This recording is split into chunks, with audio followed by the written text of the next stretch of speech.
Howdy there, how was your week? Mine was better than last week because it was a little bit cooler, but it was still quite busy. Creatively, though, it was like a ping pong match between plot and characters. And this week's mission has been about fleshing out those characters and fleshing out that plot, so it was really nice having that go back and forth. I've actually done almost like a scene-by-scene outline of what the pilot's like. I won't be going through that all this week because it still needs some work. And it's still rough. The characters' names are still a bit rough, but I'm feeling much better about the plot, about the characters, about their motivations, and all that good stuff.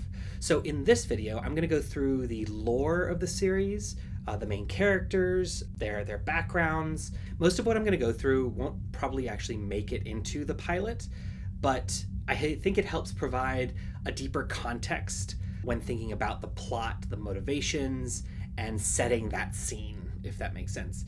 Just so that things aren't too rambly, I've prepared a bit of a script that I'm going to basically read, so I hope that that's not too distracting. Okay, so let's set the scene.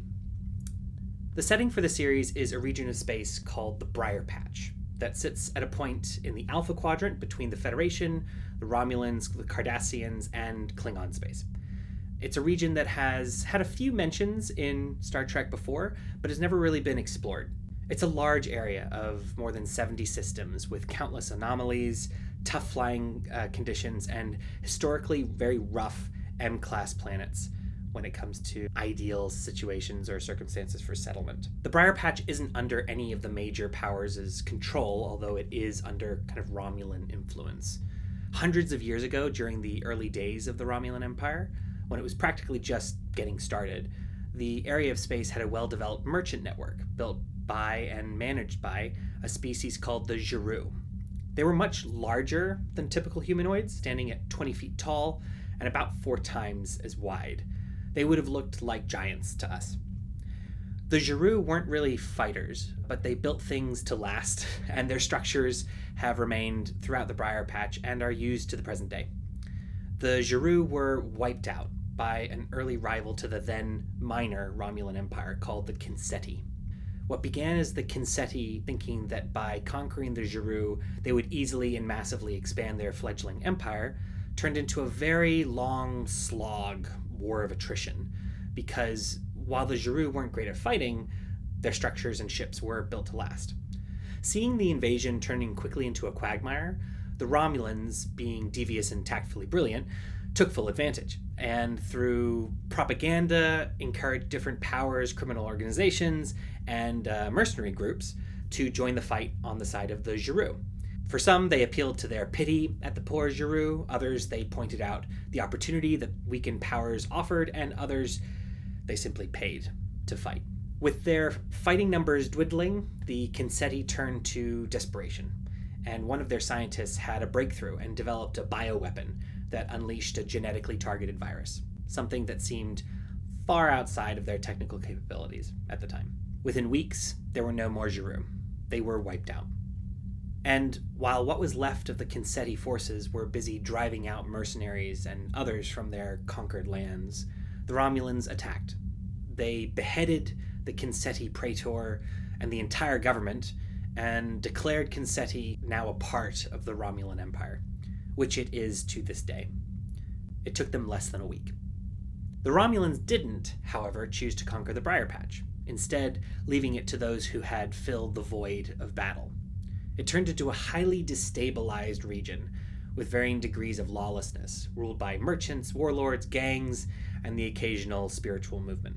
Kind of the Wild West of the Alpha Quadrant, if that makes sense. The Romulans maintained a respect by the inhabitants of the Briar Patch because of the memory of their support for the Giru and their defeat of the Kinseti, but their actions were always motivated by ensuring the region remained weak and unstable, as the Briar Patch was an oddly shaped region that dug into many Romulan rivals and served as a good natural barrier for the powers that were emerging in the Alpha and the Beta quadrants. Fast forward to the time period of the show. The year is 2385. The Dominion War ended 10 years ago, and the great powers are still busy mostly licking their wounds. While the Dominion War was obviously a quadrant-wide event, it didn't really affect the Briar Patch too much in terms of either fighting or political implications. No one really cared enough. The home base for much of the pilot and the show in general is Jin, a very old but very large space station built by the Giroux that had been heavily adapted, expanded, and maintained by countless occupants over the years. Giant halls and quarters built for giants were turned into many dwellings, multi-level walkways, and countless shops and markets. The station is run by a Bolian crime family called the Argos. They don't really care about what goes on at the station as long as folks don't make trouble and they get paid.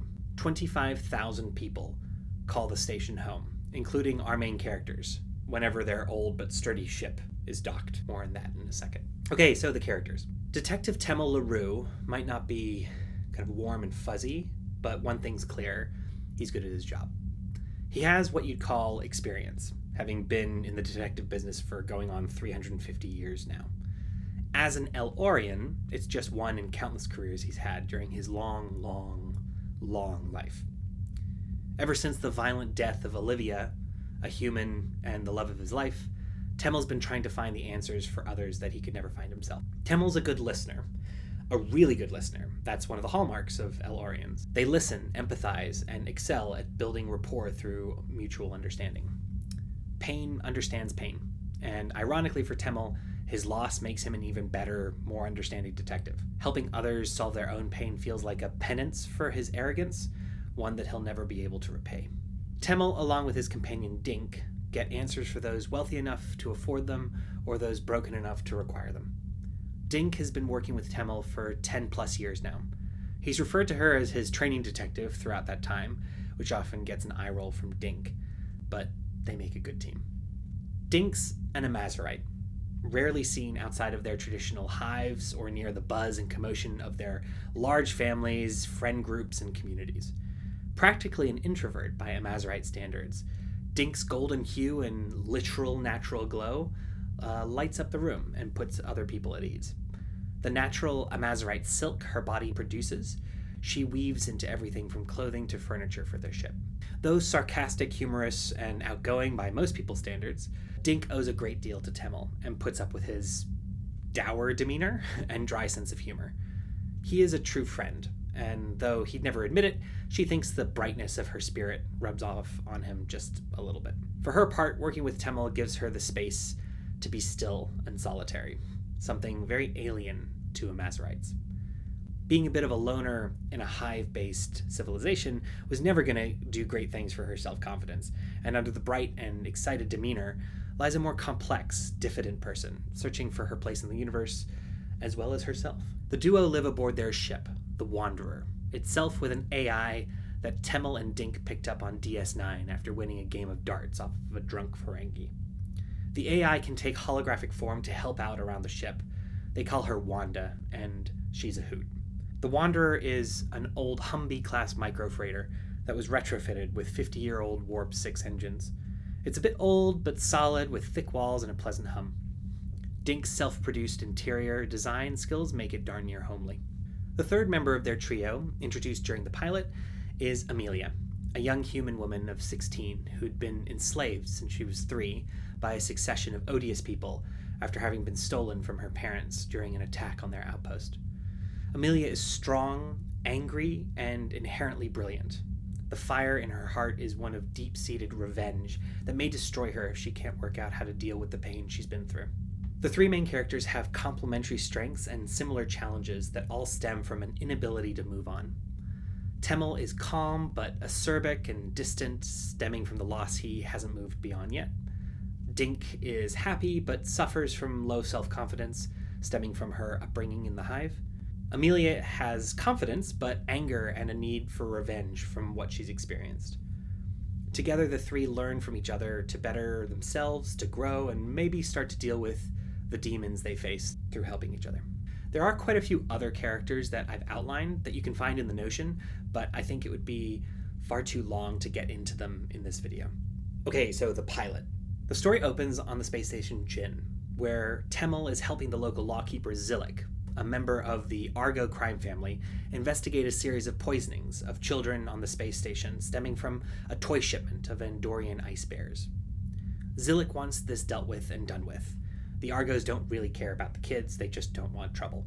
During the investigation, and while we're introduced to the various characters that help tease out elements of Temel, a Duptarian slave trader disembarks his ship, proudly gripping a long staff that's connected to a metal collar worn by Amelia, and marching her through the promenade, much to the surprise of everyone there. Slavery does still happen in the Quadrant. However, it's a business that's usually dealt with more quietly than this.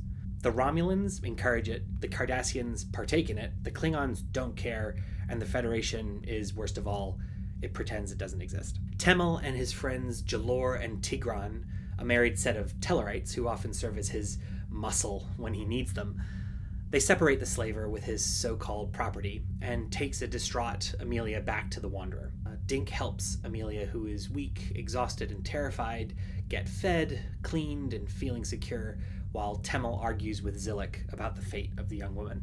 Finding a loophole in how Amelia had been taken and sold, Temel is able to convince Zillik to let them take Amelia with them while the slaver is dealt with and things settle down. While all this is happening, we're also introduced to a character called Mit Goral, the patriarch of the Tal Marut, a Riemann crime organization that is currently at war with the Orion Syndicate, who is also very active in the Briar Patch.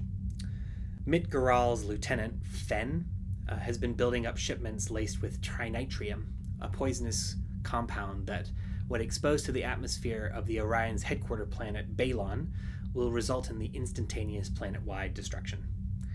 Since Jin is a neutral space station, the only way they can get these shipments anywhere near Balon is by hiding them as innocuous items to avoid detection, like toys. Temel and crew travel aboard the Wanderer to meet up with their friend Zed, who I would love to be played by Jeffrey Combs, who's an expert at listening to subspace chatter. His business is selling information, so he usually knows what's going on. He tips them off to this plot, and through various hijinks and avoiding capture by Fen, the crew expose the plot to the Orions, who are able to blow up the ships carrying the trinitrium that were waiting to be rammed into the planet's atmosphere. The Orion they tipped off was named Ghidorah, the heir apparent to the crime family. Ghidorah and the Syndicate thanked Temel and promised to show their appreciation somehow in the future. We find out that Ghidorah was one of, and the most cruel of, Amelia's previous owners. She just helped save the life of her former tormentor. The final part of the episode sees the crew trying to find out what happened to Amelia's family in the hopes of reuniting them. They meet with a Federation representative who insists Amelia return with him, but confirms her parents were killed in the attack that led to her abduction. They also discover that a Federation ship refused to come to their rescue because they were not Federation citizens, even though there was a ship in the area. The pilot ends with Temel and Dink offering Amelia their home and way of life, much to the frustrated irritation of the Federation officer who was typically trying to be a hero. Amelia accepts their offer and they set back home for Jin. So that's the general flow of the pilot. Obviously, I'm breaking it down scene by scene and like act by act for the actual treatment itself, but that's where I am so far, and I think that it is ticking off quite a few of those boxes that we talked about last episode when it comes to what a good pilot is supposed to do in terms of introducing you to different characters and setting the scene. So finally, just a note about the vibe. That's the story I have so far, but the vibe I'd love to go for is slower, more character-driven stories that showcase interpersonal emotion, growth, joy, pain, and just like living an imperfect life within the larger geopolitical landscape in which to explore. I'm thinking subdued but warm lighting with maybe a bit of a retro feel. Temel will know a lot about human culture of the 1980s, 90s, and 2000s because that was when he lived on Earth with Olivia. There'll be a tape deck aboard the Wanderer that'll often play music from that period while he's cooking human meals as he's enjoyed doing all of his life. The Wanderer I see as a kind of Firefly type ship, like the Serenity.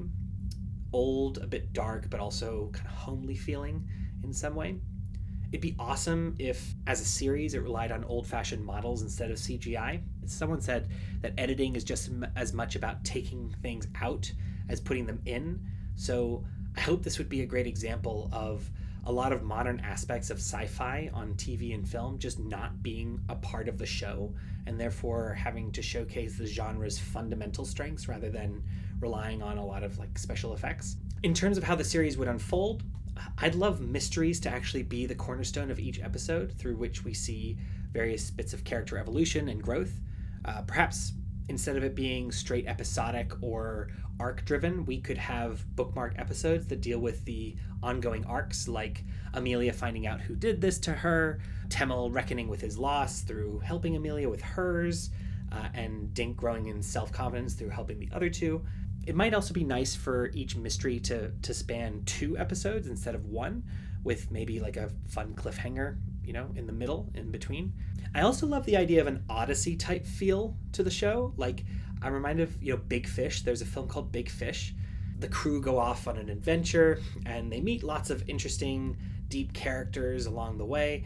And while they do have a destination, it's often the journey that's a bit more interesting and valuable than wherever they're headed. And it also might be a great opportunity to kind of explore a lot of these ensemble characters in a lot more depth than typically you do with like a guest star on a weekly show or a weekly Star Trek show.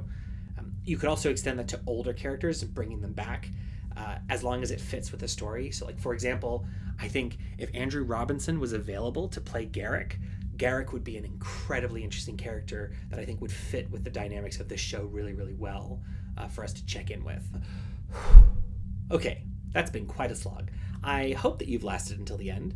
If you'd like to check out The Notion, you could read about some more characters that I've come up with, like the fun love interest that I have for Temmel, the mandatory bartender type character on the station, some of their contacts in the Klingon Romulan empires that might help them with intelligence in those areas, and a Trill ambassador from the Federation that maybe might help them out of some sticky situations that they might find themselves in. As for what's next, the next week I am bringing this all together and we'll try and build a treatment and lay out the acts of the pilot in a way that hopefully will make sense. I have about 10 days left on my 30-day challenge, so it's mostly about editing, tweaking, and formatting, and choosing what to include and what not to. So thank you so much for watching, and until next week, be safe, be well, and have some fun.